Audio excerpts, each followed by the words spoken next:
Louvado seja nosso Senhor Jesus Cristo. Nós vamos fazer a nossa leitura da obra de São Francisco de Assis, seus escritos, referindo aqui à regra bulada, nosso 7º encontro. Vamos trabalhar o capítulo 16 e o capítulo 17.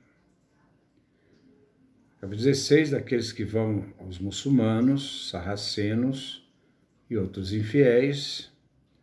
Capítulo 17, dos pregadores. Capítulo 16, dos que vão aos muçulmanos, os sarracenos e outros infiéis. Diz o Senhor. É bom a gente, aqui fala da missão, né? E tem um aspecto da missão. Esse aspecto da missão, ela sempre deve ser autorizada através do voto da obediência.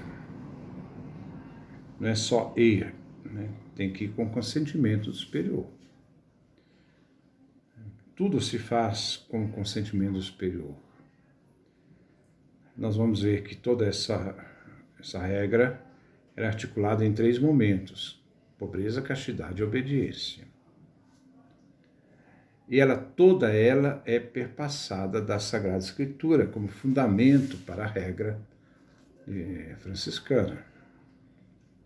Diz o Senhor: eis que vos envio como ovelhas no meio de lobos. Sede prudentes, pois, como as serpentes, e simples como as pombas. Mateus capítulo 10, versículo 16. Por isso, se o irmão quiser ir entre os sarracenos, os muçulmanos e outros infiéis, vá com a licença do seu ministro e servo. Quer dizer, tudo o que se faz na ordem deve partir pelo voto da obediência. Mesmo as missões não são feitas sem o consentimento do superior, né? Que deve dar licença para a missão. E se o ministro os reconhecer idôneos, no caso o ministro que vai enviá-los, tem que saber fazer um discernimento se realmente deve ou não consentir com a missão. Então, né? E se o ministro os reconhecer idôneos para serem enviados, conceda-lhes a licença, sem contradizê-los. Já foi feito o discernimento, foi percebida a idoneidade da pessoa, então agora, né, deve-se dar o consentimento, não se pode negá-lo.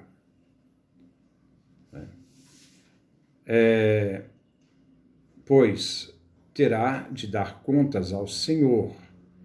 Lucas capítulo 16, versículo 2.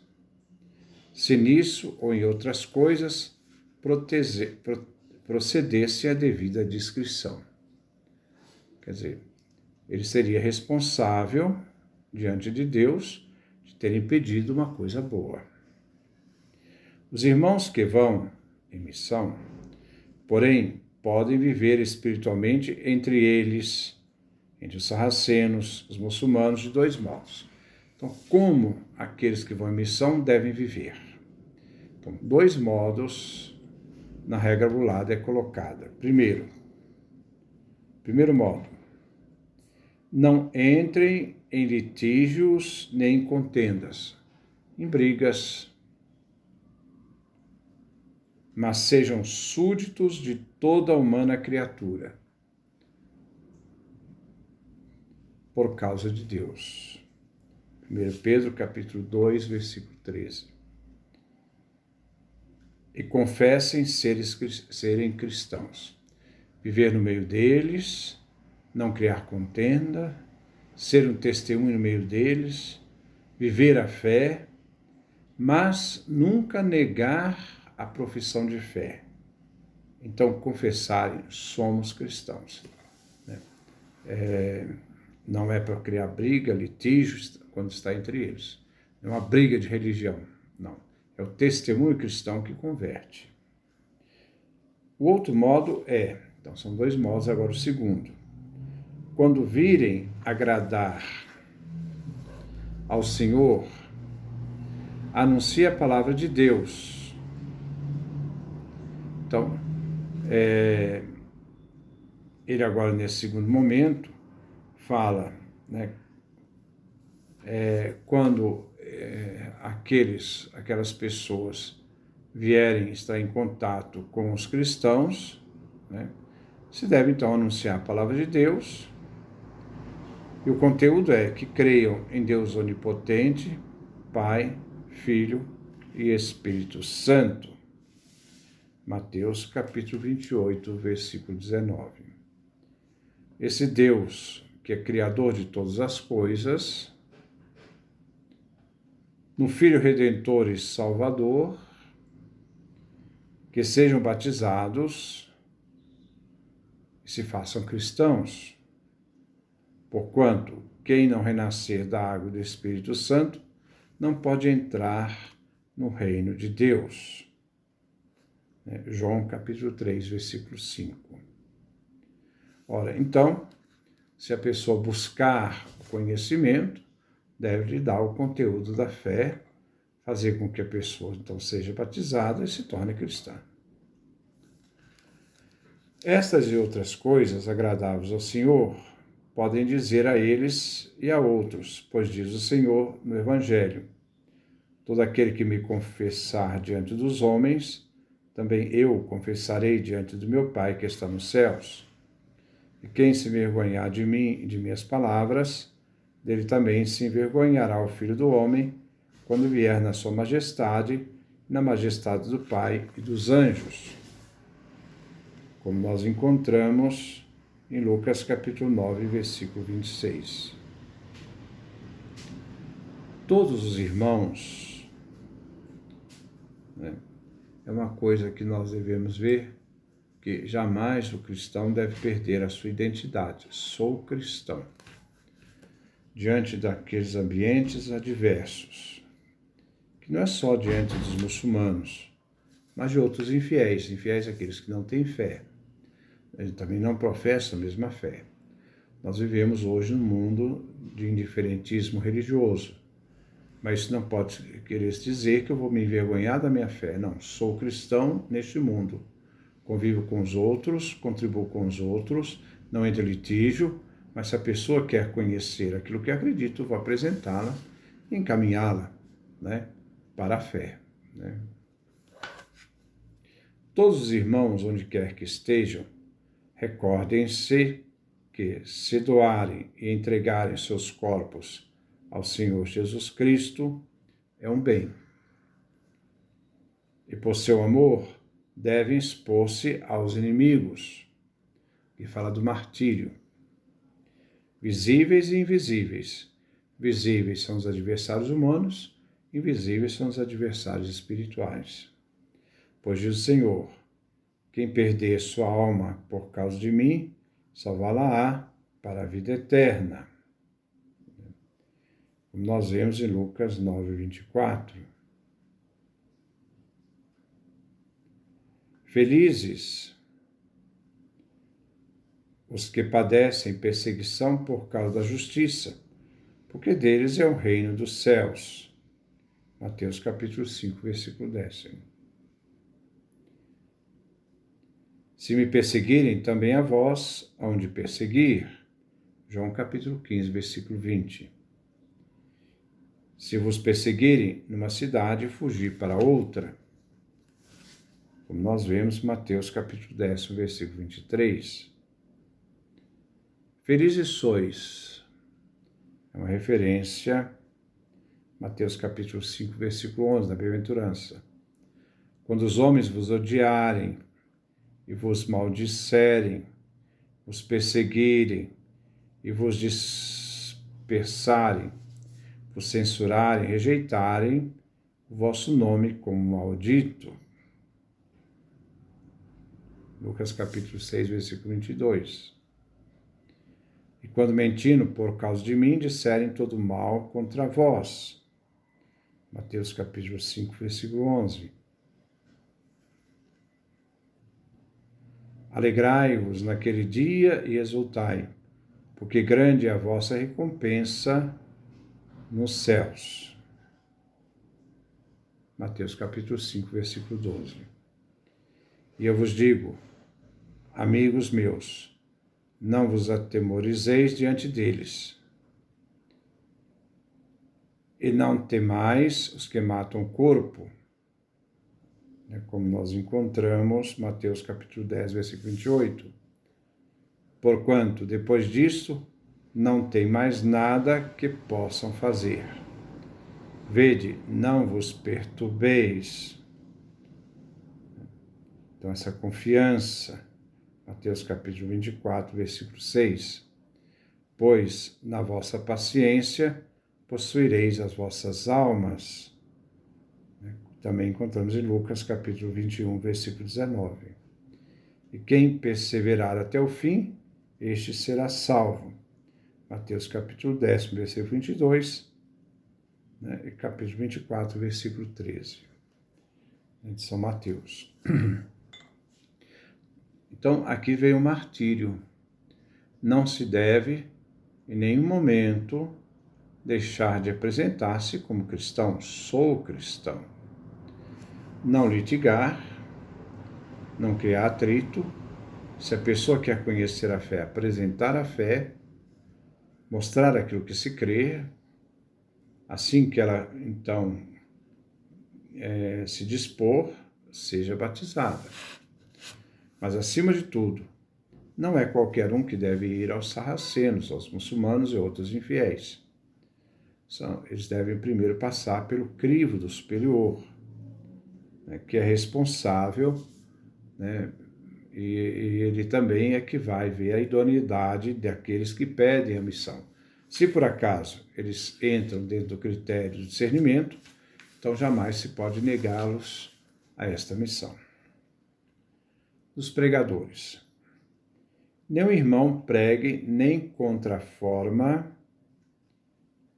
e as instituições da Santa Igreja. Já viu um padre falar mal da igreja? Isto vai totalmente contra a fé.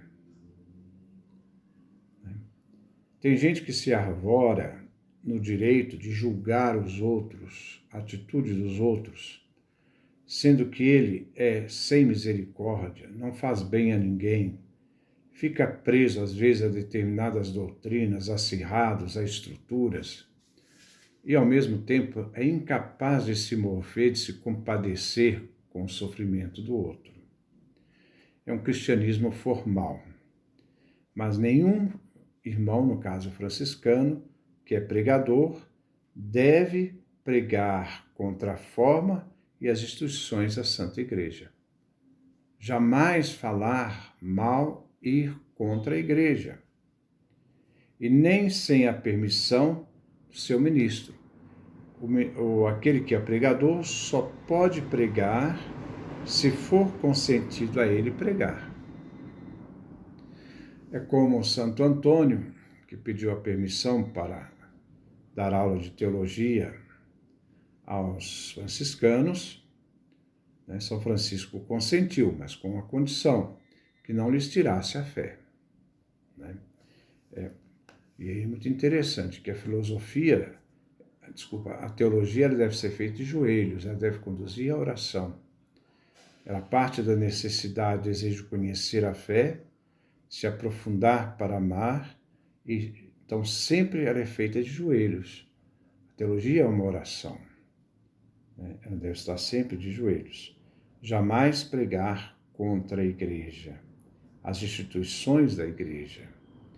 E o ministro deve também ter esse discernimento, saber quem ele envia para pregar.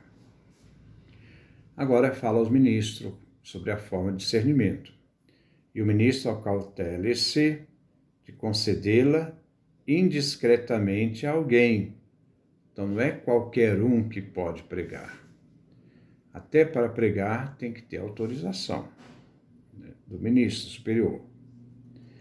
E nenhum ministro ou pregador se aproprie do ministério dos irmãos e do ofício da pregação. É um consentimento que se dá, mas ele não tem esse direito. Isso é graça, é uma concessão que é dada. Ele não pode se arvorar no seu direito, né? Às vezes acontece muitas vezes na igreja hoje que as pessoas acham que têm direito. Às vezes o seminarista acha que tem direito a ser ordenado. Não, não é assim. Não tem direito. É uma concessão, né, dentro do critério do discernimento que se faz, dentro das exigências que a igreja tem para o exercício do ministério. Mas em qualquer hora que ele for ordenado pelo ministro, deixe o seu ofício, seria uma contestação, então ele vai fazer a pregação. Por isso, suplico na caridade que é Deus, no caso, 1 João capítulo 4, versículo 16, a todos os meus irmãos pregadores, oradores, trabalhadores, clérigos ou leigos, que se empenhem em se humilhar em tudo, em não se gloriar, nem se comprazer em si, a profunda humildade, nem se exaltar interiormente pelas boas palavras e obras. Sentir orgulhoso porque ele fez uma bela pregação. Jamais isso, jamais isso. A pior coisa que tem no mundo é quando uma pessoa chega elogiando sua pregação, né? E a pessoa fica, então, orgulhosa da pregação. Isso mostra o infantilismo espiritual da pessoa, né? Essa bajulação espiritual, né? E não se gloriar, nem se comprazer em si, nem se exaltar interiormente pelas boas palavras e obras, enfim, de nenhum bem que Deus às vezes faz ou diz e opera neles e por eles, conforme diz o Senhor. Mas não vos alegreis que os espíritos se vos submetem. No caso aqui, Lucas capítulo 10, versículo 20. E saibamos firmemente que não nos percebem senão vícios e pecados. Porque às vezes o elogio não leva em consideração a verdadeira realidade da pessoa. Antes, devemos alegrar-nos quando cairmos em várias tentações. Tiago capítulo 1, versículo 2. E quando sustentamos neste mundo quaisquer angústias ou tribulações da alma e do corpo por causa da vida eterna. Portanto, irmãos, cuidemo-nos todos de toda soberba e vanglória. O grande problema das pessoas que às vezes têm uma certa missão, essa soberba, essa vanglória. Ele acha que ele é alguma coisa. É nada. Somos servos inúteis. Fizemos o que devemos fazer. E custodiemo-nos da sabedoria deste mundo e da prudência da carne. Romanos capítulo 8, versículo 6. Mas às vezes a força da juventude, né, o ânimo da juventude, às vezes não percebe. É preciso que a pessoa vá fazendo esse percurso sempre aberto a Deus, é com a idade que ele vai percebendo isto. Pois o espírito da carne quer e se empenha muito em ter palavras, mas pouco em obra, e procura não a religião e a santidade no espírito interior, mas quer e deseja ter a religião e a santidade que apareçam por fora diante dos homens. Então, uma santidade exterior. E estes são aqueles dos quais diz o Senhor: em verdade vos digo, já receberam sua recompensa. Mateus capítulo 6, versículo 2. O Espírito do Senhor, porém, quer a carne mortificada e desprezada, vil e abjeta. Porque aí nós somos portadores de Deus, não portadores das nossas vaidades. E se empenha na humildade, na paciência e na pura e simples e verdadeira paz do Espírito. E sempre acima de tudo, desejo divino temor, e a divina sabedoria, e o divino amor do Pai, do Filho e do Espírito Santo. E retribuamos todos os bens ao Altíssimo e ao Sumo Senhor Deus. Aprofundade e humildade. Nada é meu, tudo é de Deus. Tudo que eu posso fazer é de Deus. Até como nós vimos em Francisco, né, de Osuna, né, a graça oculta, que muitas vezes a gente acha que somos nós, mas é Deus agindo. Né? E reconheçamos que dele são todos os bens e por tudo demos graças a ele, de quem procedem todos os bens. Como Francisco de Osuna escreveu o Abecedário Espiritual. Ele é filho de São Francisco, né? Essa passagem aqui também deve ter ajudado ele a refletir em tudo, dar graças a Deus, reconhecer, ser agradecidos a tudo aquilo que Deus faz, inclusive nas graças ocultas. E o próprio Altíssimo e Sumo, único e verdadeiro Deus, lhes sejam retribuídas, e ele próprio receba todas as honras e reverências, todos os louvores e bênçãos, todas as graças e a glória. Né? Conforme Apocalipse, capítulo 5, versículo 12. Pois todo bem é dele, ele é o único bom. Então, essa atitude de reconhecer, né, e retribuir a Deus tudo aquilo que ele, toda a honra recebida, todo reconhecimento se deve a Deus, não à pessoa. E quando vemos ou ouvimos dizer ou fazer o mal ou blasfemar contra Deus, né, então quando vemos, ouvimos dizer ou fazer o mal ou blasfemar contra Deus, o bendigamos e façamos o bem, louvemos a Deus, que é bendito pelos séculos. Ora, esta atitude do cristão, às vezes a psicologia vai dizer, mas isso é uma perda da dignidade. Não, isso é um encontro com a dignidade. Porque quanto mais estamos abertos a Deus, mais nós nos tornamos o que nós somos.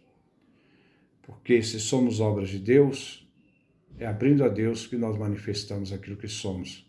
Não é quando nós queremos criar estruturas nossas, porque aí nós estamos fazendo de nós, né? Fazer de nós o nosso próprio Deus, e não ser aquele que manifesta e glorifica a Deus em tudo aquilo que ele age em nós. Que Deus nos dê a sua graça, a sua bênção, a sua face resplandeça sobre nós.